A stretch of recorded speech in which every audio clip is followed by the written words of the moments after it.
ça va pas, Anatole? Lâche ce téléphone un petit peu. C'est pas possible. Oh, c'est bon, ça va, je regarde un truc là. Tu passes ta vie sur les écrans, ça peut plus durer. Oui, mais ça va, 2 minutes. Non, mais 2 minutes, c'est bon. Oui, je vais arrêter. Oui, c'est bon. Tu dors plus, tu manges quasiment plus, tu ne sors plus, tu ne vois plus tes amis, et tes résultats scolaires n'ont pas cessé de diminuer. Les parents, ils en font toujours toute une histoire. Ça va, c'est bon, je suis pas un drogué non plus. Hein.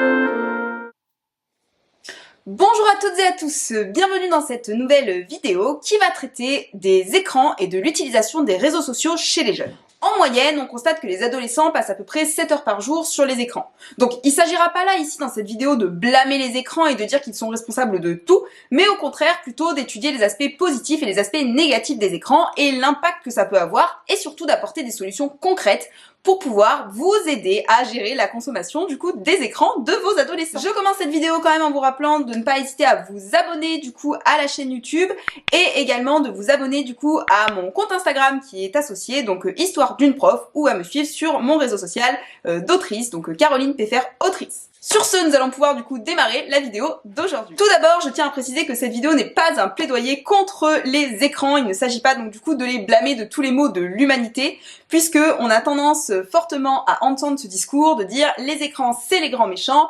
Or, nous, adultes, avant de tenir ces discours, je vous encourage à regarder vous-même la consommation et le temps que vous passez sur les écrans. Alors, si vous êtes des saints qui passez moins de 2 heures par jour, félicitations, bravo. Moi, personnellement, je ne me sens pas en capacité de dire aux gens c'est mal le temps que vous passez sur les écrans parce que je sais que je dépasse les 3 heures par jour sur écran.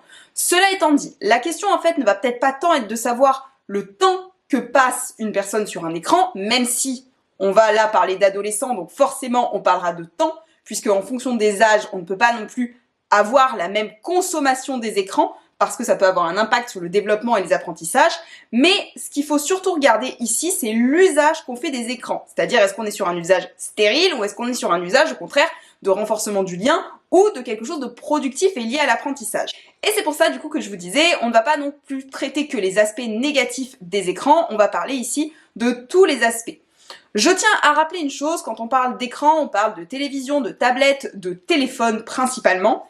Et je voulais commencer par une petite citation de ce chimiste et médecin du XVIe siècle qui s'appelle Paracels et qui disait que tout est poison et rien ne l'est. Puisque en réalité c'est la dose qui fait le poison. C'est-à-dire que c'est pas l'écran en soi qui lui est un outil qui est le problème, c'est la consommation qu'on en fait, ou plutôt l'hyperconsommation ou la surconsommation qu'on va pouvoir en avoir. Et c'est ça qui va avoir un impact en fait et qui risque de poser des problématiques à long terme. Alors justement, quels sont les véritables problèmes, quels sont les dangers liés aux écrans? Je rappelle quand même qu'à la base, les écrans, donc qui sont des outils ou les réseaux sociaux, sont créés du coup pour renforcer du lien ou pour permettre d'améliorer la vie de nous êtres humains. C'est-à-dire qu'en fait, on n'a pas créé ça à la base dans un but négatif. On a créé ça, si on prend par exemple les réseaux sociaux, pour pouvoir mettre en lien les personnes. Prenons Facebook, le premier réseau, enfin un des premiers réseaux sociaux du coup, vraiment qui met en lien des personnes du monde entier, c'était à la base pour retrouver des amis. Donc on partait pas sur quelque chose de négatif. Bien que, et je mets quand même un petit bien que sur le sujet des réseaux sociaux, puisque, comme je dis à mes élèves, n'oublions pas une chose, c'est que les personnes qui possèdent les réseaux sociaux gagnent de l'argent. Donc oui, bien sûr, ils vous mettent en lien avec des gens, mais eux, ils le font dans un objectif de gagner de l'argent. Voilà. À partir du moment où c'est gratuit, c'est vous le produit. Voilà. Et Mark Zuckerberg, donc celui qui, désolé pour la prononciation de son nom, qui a du coup conçu et créé Facebook, faut quand même se rappeler que dans les études qu'il a suivies, il avait un professeur qui étudiait justement le fonctionnement du cerveau sur les comportements des êtres humains, et ils ont bien compris, tous ceux qui créent les réseaux sociaux, tous ceux qui possèdent les réseaux sociaux, que plus on passe de temps sur un réseau social, plus on leur donne de l'argent, et surtout, plus le cerveau, en fait, va être amené à développer des comportements qui fait qu'on veut rester sur ce réseau social. Pourquoi? Parce qu'il y a tout un système qui a été mis en place à partir des likes, des vues, des repartages, qui crée un sentiment en fait finalement d'addiction, qui fait qu'on se dit il faut que j'ai le cœur qui soit rempli sur Instagram, il faut absolument que j'ai vu telle vidéo parce que tous les autres l'ont vu, et en fait là qui va plutôt être sur le comportement de l'être humain qui va être généré par l'outil, mais qui à la base, encore une fois, c'est pas l'outil le problème, c'est l'utilisation qui va être faite derrière ou les comportements addictifs que ça va pouvoir générer, voire les mal-être, voire ce genre de choses. Je rappelle donc du coup que à la base, les écrans sont là pour rapprocher les gens, ils sont là pour faciliter la vie. Le problème, c'est que quand ils sont hyper consommés, ils peuvent au contraire dénouer le lien. C'est-à-dire que à partir d'un certain niveau de consommation, les écrans nous font perdre contact avec la réalité. Quand on passe trop de temps sur les écrans, en fait, même si on est en lien avec des gens virtuellement, ce qui peut quand même créer un lien social avec des personnes, en fait, on risque d'être déconnecté de la vie réelle. C'est-à-dire que quand on se retrouve ensuite à table avec papa, maman, on se dit « mais de quoi parle-t-il ? Franchement, c'est inintéressant. » Et le fait d'être constamment hyper connecté sur les écrans, ça fait que des fois, en fait, par exemple, si on prend les réseaux sociaux, on voit la vie des autres, on se dit « mais moi, j'ai pas la même vie, moi, je suis frustré. » Ça peut créer des sentiments d'agacement, de colère envers des choses, Et en fait, y a des moments donnés où on est tellement dans ce monde virtuel qu'on oublie de se reconnecter au réel et qu'on oublie que, en fait, dans la vie réelle, il se passe aussi des choses. Et ça peut donc complètement nous créer un sentiment d'irréalité. D'où l'important de limiter sa consommation. Alors justement, parlons des effets que peuvent avoir les écrans de façon générale sur les jeunes, donc les effets de l'hyperconsommation des écrans. Alors, je dis des jeunes, évidemment, ça marche aussi pour les moins jeunes. Les dangers, surtout qu'on va noter, liés aux écrans en général, ça va être plusieurs choses. Des problématiques de sommeil. Et c'est pas moi qui dis ça, hein, c'est des scientifiques, c'est des addictologues, c'est des gens qui ont mené des études sur le sujet. Cela va par exemple générer des problèmes de sommeil, notamment parce que sur les écrans, c'est une lumière bleue qui interfère en fait avec la production de mélatonine, qui permet donc justement de dormir, c'est-à-dire l'hormone du sommeil, et ce qui va pouvoir ensuite générer des problèmes de concentration derrière. C'est-à-dire que nous, on a de plus en plus de jeunes à l'école qui arrivent et qui dorment, en fait. Genre, ils sont là, ils dorment, littéralement, sur notre table. Et nous, on est là, genre, non, c'est pas le moment de dormir.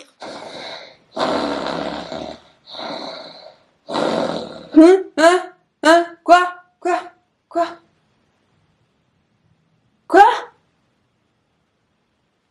Mais qu'est-ce que j'ai dit? Je suis fatiguée. Donc on a des jeunes qui se retrouvent en fait à dormir en classe et avec qui on a de plus en plus de mal à les faire connecter avec notre cours. Surtout quand c'est 8h30 du matin, qu'ils dorment littéralement sur la table et qu'on est là genre « Allez, vas-y, réponds aux questions !» Ils répondent pas aux questions, hein, pour être totalement honnête, ils ont pas encore émergé du sommeil, hein. Ils y sont même bien plongés dans le sommeil. On va avoir d'autres problématiques aussi qui vont pouvoir se poser, qui va être par exemple des problèmes de posture, c'est-à-dire qu'ils vont avoir des douleurs parce que trop de temps à passer comme ça avec son pouce, les épaules qui font mal, la posture au niveau de la nuque. On va avoir aussi des problèmes qui peuvent être liés aussi à la sédentarité, c'est-à-dire qu'on a de plus en plus de jeunes où on va vous dire ils ne sortent plus, ils sont constamment sur le canapé, ce qui peut générer d'autres troubles derrière, par exemple aussi des troubles alimentaires.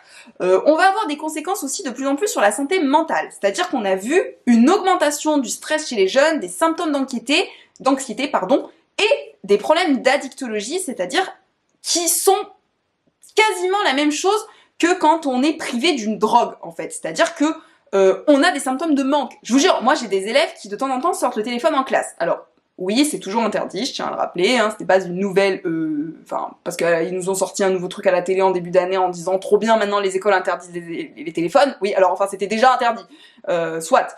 Le problème, effectivement, c'est que certes c'est interdit, mais il y a des élèves qui sortent le téléphone en classe. Et il y a des élèves, quand on leur prend le téléphone pour leur confisquer, mais c'est limite, c'est flippant en fait. On se dit mais calme-toi, ça va, hein, on va te le rendre à la fin de la journée. Enfin, de toute façon, t'es pas censé en avoir l'utilisation dans la journée. Et vraiment, on sent qu'ils sont pas bien, hein. C'est pas simulé hein, pour nous embêter. C'est vraiment, c'est un symptôme limite comme quelqu'un effectivement qui est privé de quelque chose qui est essentiel à sa vie.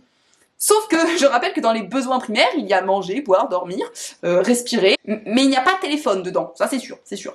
Du coup, ça crée donc ces symptômes d'addiction, alors évidemment là on est sur un extrême, hein, bien sûr, mais qui font que certains parents sont parfois obligés d'aller voir un addictologue pour pouvoir travailler avec le jeune sur le comportement. Là, on est sur une addiction comportementale. Et sur des addictions qui génèrent d'autres troubles. Donc on a dit sommeil, anxiété, ce genre de choses. Voire aussi des problèmes d'hyperactivité. Et des troubles de l'humeur.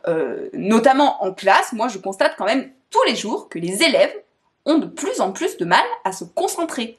C'est-à-dire qu'en fait, ils ne peuvent pas rester 3 secondes en se concentrant sur ce que je demande. Il faut qu'ils fassent 36 choses à la fois.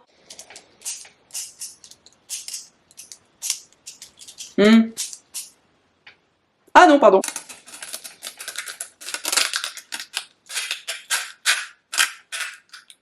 Je scotche mon doigt. Non, mais j'écoute, je scotche juste mon doigt. Madame, je peux aller aux toilettes? Comme vous venez certainement de l'observer, un miracle se produit généralement quand on passe une vidéo en classe. Voilà, les élèves d'un coup, poum, ils se concentrent. Enfin, du moins, c'est ce que nous pensons. En fait, est-ce qu'ils se concentrent réellement? Dans la réalité, non. Ils sont pas concentrés, ils sont captivés, voire ils sont lobotomisés.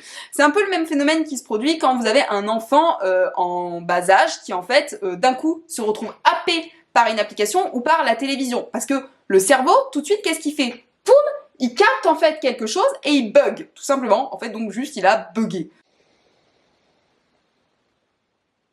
Donc en fait, à ce moment-là, effectivement, vous êtes parvenu à un résultat, bravo, félicitations, vos élèves ne bougent plus. Est-ce que vos élèves sont devenus plus concentrés pour autant? Est-ce que vraiment ils comprennent ce que dit la vidéo? Pas forcément, en fait, ils sont juste captivés. Et c'est la différence qu'on va faire entre ce qu'on appelle l'attention captée et l'attention dirigée. C'est-à-dire que pour vraiment être concentré, il faut quand même que le cerveau soit mobilisé. Parce que le cerveau, en fait, ne prend conscience du monde qui l'entoure que en étant attentif.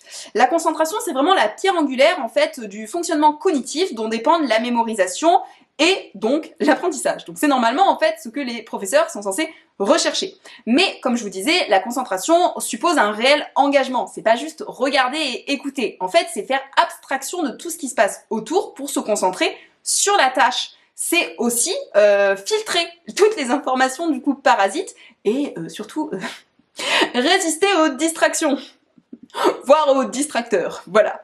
Donc l'attention aujourd'hui, elle est de plus en plus volée en réalité par les écrans. Les élèves donc ils passent de plus en plus de temps sur les écrans, nous on le constate, alors on peut pas forcément le mesurer parce qu'on n'a pas le droit de prendre leur téléphone et de vérifier, mais encore une fois je vous invite à vous rendre sur vos propres écrans, mais surtout à regarder du coup le temps consommé par vos enfants sur les téléphones, et pour vous rendre compte surtout du temps qui est perdu. C'est-à-dire qu'encore une fois, il y a usage qui est fait par exemple parce qu'on communique avec des amis, bon là on est dans une communication, parce qu'on est en train de regarder pendant 1 heure des vidéos sur YouTube qui nous apprennent un truc sur un sujet, ou parce qu'au contraire on a scrollé sur TikTok et qu'on a passé des heures entières, plus d'1 heure comme ça, à perdre notre temps, à faire des allers-retours avec notre doigt. Donc ça c'est stérile. Alors je dis pas que TikTok est entièrement stérile, vous pouvez regarder une vidéo de manière productive, mais la plupart du temps on constate que les jeunes, en fait, font juste un mouvement comme ça, et si en 3 secondes, ils sont pas captés par la vidéo, poum, ils passent. Et tout ça, en fait, ça va générer des problèmes d'addiction, ça va générer des problèmes de concentration, ça va générer des problèmes de sommeil, puisque aujourd'hui, les adolescents ont perdu des heures de sommeil, puisque, ils vont se coucher, ils ont le téléphone à côté, la tentation est grande de le reprendre, et en fait, ils s'abrutissent pendant des heures sur ces réseaux qui, en fait, les empêchent de s'endormir, et qui leur font perdre des heures de sommeil précieuses. Donc, je rappelle quand même que... comment dire cela de manière gentille? Il faut, s'il vous plaît, parents, ceci est une supplique, ne faites pas confiance à vos enfants. Voilà, je sais, enfin non je sais pas parce que je n'ai pas d'enfants, mais j'ai des élèves, j'en ai 180 par an et je peux vous assurer que, puis j'ai été adolescent, vous avez été adolescent, je veux dire moi ma mère quand elle quittait ma chambre, qu'est-ce que je faisais? Je rallumais la télévision, donc non, n'ayez pas confiance en vos adolescents. L'adolescent, le propre de l'adolescent, c'est de transgresser les règles et de voir jusqu'où il peut pousser les limites. Donc si vous lui laissez son téléphone à côté de sa table de chevet, je vous assure qu'il va le récupérer. Voilà, bon, pas tous, il y a des adolescents qui sauront se modérer, mais une grande partie le feront. Donc si ça peut être bien de prendre le téléphone avant d'aller dormir et de lui dire tu le récupéreras le matin au réveil. Ça peut être bien. Je dis ça, je dis rien. Pareil pour tout ce qui concerne l'usage des réseaux sociaux. Il s'agit pas ici de blâmer les réseaux sociaux, de dire tous les réseaux c'est les grands méchants. J'ai à un moment donné parlé de TikTok, j'ai parlé brièvement d'Instagram, on pourrait parler de Snapchat qui sont les 3 réseaux sur lesquels les jeunes passent le plus de temps. Bon, le réseau social, encore une fois, il est conçu pour mettre en lien, c'est un outil. Le problème, c'est qu'il y a des mauvais usages, et surtout il y a des mauvaises personnes, parce que c'est comme tout, il y a tout le monde sur les réseaux sociaux, donc à partir de là, il y a des personnes qui se comporteront très bien, et il y a des personnes qui se comporteront pas bien. Donc, je vous rappelle, parce que je pense que vous n'êtes pas sans les connaître, enfin, j'ose espérer, mais risque de cyberharcèlement sur les réseaux sociaux, risque d'avoir des images qui sont diffusées qui ne sont pas de l'âge des enfants, risque aussi que des personnes mal intentionnées soient présentes et se fassent passer pour des jeunes. Donc, moi je rappelle toujours à mes élèves, un pseudonyme pour se protéger, on n'accepte pas les gens qu'on ne connaît pas, on ne partage pas des images qu'on pourrait regretter d'avoir partagées par la suite. Voilà. Et on ne parle pas à des inconnus, voilà, on ne donne pas son numéro de carte bancaire, voilà, on fait des choses sur lesquelles on est prévenant. Il ne s'agit pas de penser qu'à chaque fois que quelqu'un nous parle, c'est un pervers ou un pédophile, mais il faut quand même avoir conscience que cela existe. Et on fait attention aussi au temps que l'on passe sur les réseaux sociaux, parce que plus on passe de temps, plus cela génère des sentiments d'addiction, parce que les réseaux sociaux sont en fait conçus pour nous rendre addicts. À ce titre, je vous invite à regarder le documentaire sur Netflix qui s'appelle Derrière nos écrans de fumée, qui est super bien fait, qui raconte justement comment sont faits les réseaux. C'est par des gens, je crois, qui ont quitté Google ou un truc comme ça, je me rappelle plus exactement, je suis désolée. Et moi, ce que j'aime beaucoup montrer à mes élèves, c'est les vidéos d'Arte qui s'appellent Dopamine. Vous pouvez juste taper Dopamine, il y a Snapchat, il y a Instagram, il y a TikTok, je crois qu'il y a Twitter aussi. Enfin, ça montre justement alors, la dopamine, en fait, c'est l'hormone du bonheur qui est sécrétée à chaque fois qu'on utilise quelque chose qui nous apporte du bonheur, de la joie. C'est le système de la récompense. Et en fait, les réseaux sociaux sont conçus pour que notre cerveau soit en recherche constante de dopamine. Et c'est pour ça que ça génère de l'addiction. C'est vachement bien fait. Moi, je le montre à mes élèves de 5e quand on fait le cours sur l'identité numérique et les dangers des réseaux. Et d'ailleurs, ils adorent cette vidéo. En général, après, ils me crient dans les oreilles « Dopamine !» Voilà, toute la journée. Mais c'est plutôt bien fait et c'est plutôt bien à utiliser aussi avec des jeunes en classe. Donc, maintenant qu'on a vu tout cela, les dangers, les risques et compagnie, l'idée n'est pas forcément de retourner à l'âge de pierre. C'est qui, Pierre ? Ni de bannir complètement les réseaux de notre vie, puisque, on a bien compris, les réseaux, l'informatique, les écrans, tout ça fait partie et fera partie de l'avenir. On est au 21e siècle, on le sait. Et comme disait notre ami médecin et alchimiste Paracels, tout est poison et rien ne l'est. Donc la question c'est surtout comment pouvoir avoir un usage modéré des réseaux sociaux. Et c'est là du coup je vous donne des outils. Donc que faire en tant que parent par exemple si jamais on veut limiter l'usage de notre ado sur les écrans. Alors déjà ce qui peut être pas mal c'est d'établir des temps, des limites de temps. Rappelons déjà qu'avant un certain âge, il faut bannir les écrans, que cela empêche le bon fonctionnement et le bon développement du cerveau, que ça peut aussi occasionner des retards de croissance psychomotriciens ou dans l'acquisition du langage. Donc les réseaux sociaux, alors les réseaux sociaux c'est pas avant 13 ans, mais les écrans c'est pas avant 3 ans déjà.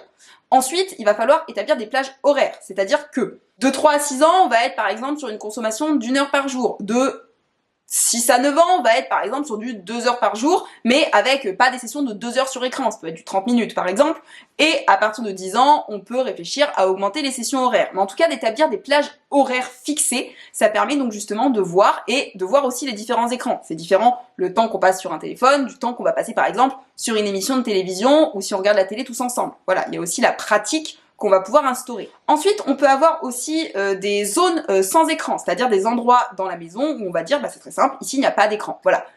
Il y a un espace salon pour regarder la télévision, c'est le seul endroit où on regarde la télévision. Il y a un espace où on va utiliser, alors le téléphone c'est peut-être plus compliqué, mais en tout cas, par exemple, ça va être dans ta chambre, tu vas l'utiliser 1 heure ce soir, mais pas plus. Ensuite, ça va être surtout de favoriser des activités avec vos enfants. Je sais qu'il y a une forte tendance de mettre les gamins devant les écrans en se disant, bah c'est pratique, parce que bah comme toute personne, je veux dire, on a besoin de temps, on se dit, bah au moins une fois ils sont dans les écrans carrément. Ils sont devant les écrans, ils font plus de bruit. Oui, mais en même temps, faut réfléchir, il y a quand même un côté éducatif et pédagogique à faire derrière, enfin pédagogique c'est nous, mais c'est les profs, mais éducatif en tout cas à avoir, et il convient aussi de rappeler aux enfants que voilà, il y a un temps limité pour les écrans et il y a un temps au contraire où on va faire autre chose, des choses en famille, donc favoriser par exemple les balades, les jeux de société, les activités extérieures pour essayer justement de recréer du lien et d'éviter de passer que par tous les outils numériques. Ensuite, je vous conseille d'installer un contrôle parental pour l'utilisation des réseaux sociaux. Les réseaux, ça va très très vite. Tous les jours se créent de nouvelles applications, même quand on travaille dans le cyberharcèlement, on est vite très dépassé. Donc, ça serait bien... Enfin, il existe des applications qui sont très bien faites, qui permettent donc aux parents de voir le temps, de limiter, de bloquer l'accès aussi à certains réseaux à leurs enfants. Il ne s'agit pas d'espionner la vie privée de vos enfants, c'est normal qu'ils aient une vie privée et qu'ils en aient besoin, mais c'est juste de limiter la consommation. Par exemple, il y a Google Family Link, il y a Family Safe et Family Time, je crois. Salfid, Child, Control, truc comme ça, désolé pour mon anglais. Mais voilà, il y a des applications qui existent qui permettent justement de contrôler le temps et de contrôler aussi l'usage de l'écran. Et enfin, pour terminer, je rappelle que en tant qu'adulte, nous sommes là pour donner des exemples. Voilà, donc c'est important aussi qu'on ne soit pas que dans le conseil et qu'on montre l'exemple. Je vous donne un exemple très concret. Moi, Moi, je suis quand même une personne qui passe beaucoup de temps sur mon téléphone. S'il y a bien un endroit où je m'interdis de prendre mon téléphone, c'est en classe. Pourquoi? Bah parce qu'en fait, si je passe mon temps à expliquer à mes élèves qu'ils n'ont pas le droit de l'utiliser en classe et que je sors mon téléphone, bah en fait, je leur envoie quelle image, tout simplement. Voilà, donc moi je ne l'utilise pas en classe, c'est un interdit que je me fais. J'ai quand même mon téléphone parce qu'il arrive par exemple qu'il y ait des coupures d'internet, que je puisse pas faire l'appel, mais dans ce cas-là, si j'utilise mon téléphone pour faire l'appel, je dis à mes élèves, je prends le téléphone, je fais l'appel et je le repose. Comme ça, je leur explique pourquoi, dans ce cas précis, j'ai utilisé mon téléphone. Mais pour pas leur montrer que c'est un usage du coup qui est quotidien. Voilà. Donc voilà, dans tous les cas, ce que je vous encourage à faire, c'est de discuter avec vos adolescents aussi, de communiquer justement sur leur usage des écrans, sur qu'est-ce qu'ils font des écrans. Je rappelle que la communication est la clé de tout. Voilà, de les faire réfléchir aussi sur l'usage qu'ils peuvent en avoir, sur les dangers des écrans et surtout de leur montrer que lorsqu'ils reprennent le contrôle de leur temps d'écran, eh bien en fait, ils pourront davantage créer des moments réels, développer leur créativité, développer aussi autre chose et leur montrer que quand on s'éloigne des écrans, bah des fois la vie, elle est bien. Donc il s'agit pas de les bannir complètement, les écrans, waouh, il y a trop de lumière là. Désolée, j'ai changé l'angle de vue de la caméra, mais trop de lumière. Voilà, donc il s'agit pas complètement de bannir les écrans, il s'agit juste d'en avoir un usage modéré, limité, et de savoir surtout ce qu'on en fait. Donc voilà, j'en ai terminé pour cette vidéo, j'espère que tout cela vous aura intéressé. N'hésitez pas à dire en commentaire vos tips aussi pour contrôler les écrans et aussi les points positifs, les points négatifs des écrans et de leur utilisation. Sur ce, je vous remercie pour votre écoute jusqu'ici et je vous dis à très bientôt pour de prochaines vidéos.